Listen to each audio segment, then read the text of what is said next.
Welcome to the Cooper Lighting Solutions Technical Network. In this session, we'll be discussing WaveLinx CAT and how to design both a simple standalone space as well as a more complex network solution. Here is an overview of what we're going to look at today. First of all, what is CAT? WaveLinx CAT is a distributed wired lighting control system. It can be utilized in a single room application as well as network spaces that call for special integrations such as time scheduling or a BMS interface. A secure mobile app provides the ability to customize installations for all of your lighting control needs. It is simple, scalable, and Cat5 based. Next, we'll look at components. We'll give a quick overview of each CAT components and show the standalone devices as well as what is needed for networking. We'll look at our best practices, which are recommended design parameters for optimal system performance. And last, we'll look at a typical overview of a small space as well as a larger, more complex network of areas. Now let's take a look at some CAT devices. First, we have our relay switch pack, or our RSP. The RSP takes a single-phase input of 120 or 277. It has an internal transformer, and that transformer provides power to the CAT bus and powers up to 40 CAT devices on that same bus. It has a 20 amp rating for general purpose or receptacle control, as well as a 16 amp rating for lighting control with standard 0 to 10 volt dimming protocol. The onboard Form C contact closure can be used for occupancy feedback to an HVAC or a BMS system. Each RSP comes with 2 termination plugs, and we will discuss the importance of these termination plugs later in this presentation. Each CAT bus must have an RSP, as the RSP supplies power to all of the other CAT devices on that same bus. The ESP, or the emergency relay switch pack, does not provide CAT bus power and must have the standard RSP in order to operate. It is fed from an emergency single-phase input of either 120 or 277 and has the same 16 amp rating for your lighting needs with the standard 0 to 10 volt dimming control. It is UL 924 compliant, and it meets UL 924 by automatically overriding emergency fixtures to 100% brightness upon loss of normal power. It contains the same onboard Form C contact closure for occupancy feedback to any HVAC or BMS system. Next, we have our wall stations. The wall stations communicate with other CAT devices via the Cat5 bus. They come in several options with multi-scene selection as well as raise and lower buttons. No external power is needed as it is powered directly from the local CAT bus. Now, let's look at our WaveLinx CAT occupancy sensor, or our OSC. The OSC uses passive infrared technology for occupancy detection. It has an inbuilt photocell that can be used for daylighting applications. It does not need any external power as it is powered directly from the local CAT bus. It is available in both 600 and 1200 square foot models. Next, let's look at our sensor interface module, or our SIM. The SIM allows connection for any dual technology low voltage green gate sensor to be added to the CAT system. The SIM is powered by the CAT bus, so again, no external power supplies are needed. It passes through 24 volts DC with enough milliamp to power one dual technology sensor. If multiple dual technology sensors are needed, simply add one SP20 RD4 for every 5 sensors that are connected to the SIM. The PPS outdoor photocell can also be used in conjunction with the SIM in a 1-to-1 ratio. Up next is our contact closure interface, or our CCI. The CCI offers 4 maintained or momentary contact inputs for the local CAT bus. Out of the box, input 1 is for demand response, 2 is for alarm mode, and 3 and 4 are both open. The CCI is powered by the CAT bus, so no external power supplies are needed. All 4 inputs are configurable within the WaveLinx CAT mobile app. And for example, the CCI can be used for key switches, momentary keypads, wall partition sensor interfaces, or any other applications that require a momentary or maintained contact input.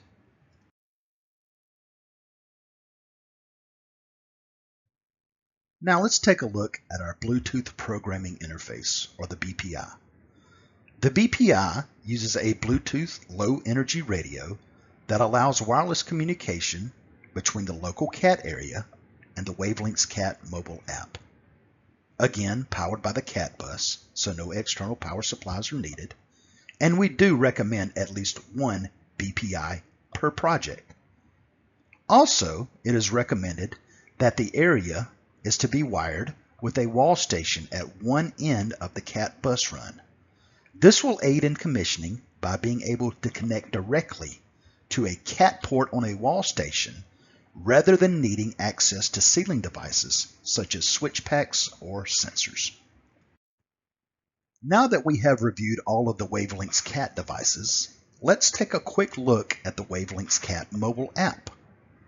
The app is used to program each space to meet the desired control intent and also make each space code compliant. It has a simple and intuitive interface that's easy to use. It's available for both Android and Apple devices, and it connects directly to the BPI via Bluetooth for simple space programming. Up next, let's take a look at networking these CAT devices. First of all, you will need your WaveLinx area controller, as well as your WaveLinx area hub. The WaveLinx area hub allows up to 8 areas to be connected to the WaveLinx area controller, with up to 40 devices per port.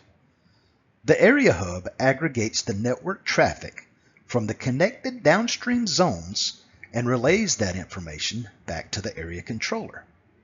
It is PoE powered, so no external power supplies are needed. The area hub must be used if any time scheduling or building integrations are needed. Also, the area hub is needed if a touchscreen is required, as the touchscreen connects directly to the PoE switch and communicates through that PoE switch back to a single WAC. Now that we have discussed networking these CAT devices utilizing the WaveLinx area controller as well as the area hub, let's take a quick minute to talk about Core. Core is available in 3 server options: the Pro, the Enterprise, and the Virtual. As you can see on the chart below, you can choose the correct server depending on the size, scope, and number of devices that need to be controlled on your project.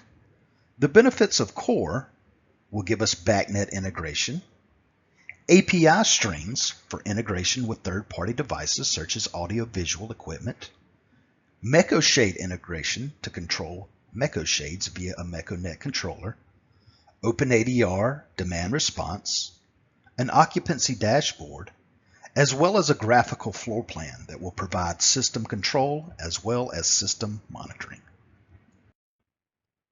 Here's a simple overview of all the CAT devices that could potentially be used on a project. If you notice, all the items outlined in blue are our CAT devices. They will be used in both standalone and network applications. When networking, you will have to add at least one area hub and one WAC, and if you need special integrations, you can simply add WaveLinx Core. Now let's take a look at our CAT best practice guidelines. Here are our recommendations. Number of devices per each individual CAT bus run, 40. Number of devices per WAC when networked with an area hub, 150. The max CAT cable length of any CAT bus run is 1,000 feet. Number of zones, 16 in standalone, 200 per WAC when networked. Occupancy sets, 6 per area in standalone, 100 per networked area or per WAC.